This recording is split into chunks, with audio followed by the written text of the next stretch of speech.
মাটি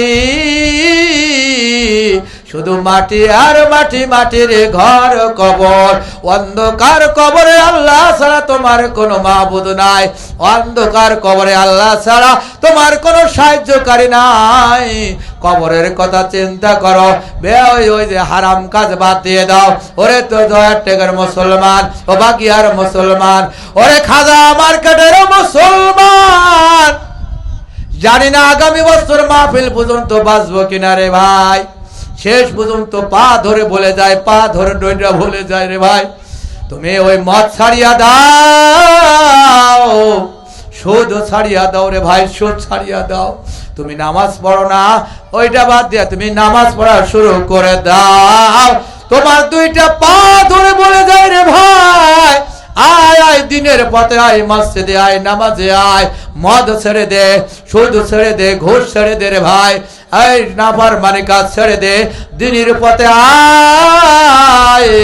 কিয়ামতের ময়দানে আল্লাহ তোমার জান্নাত দান করিয়া দিবেন। কবরের মধ্যে দেওয়ার সাথে সাথে জান্নাতের ফেরেশতারা আসিয়া জান্নাতের খানা তোমার জন্য বরাদ্দ করিয়া দিবেন।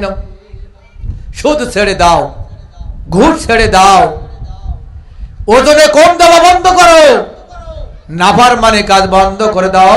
ও খাজা মার্কেটের মুসলমান, দুইটা পা ধরে জানিয়ে গেলাম এই জন্যে, যদি আমার কোন আমল আল্লাহর কাছে কবুল না হয়, আমার এলেম নাই, আমল নাই, আমার এক কথায় যদি তুমি যদি দিনের পথে আসতে পারো, এইটা হবে আমার নাজাতের একটা ওসিলা।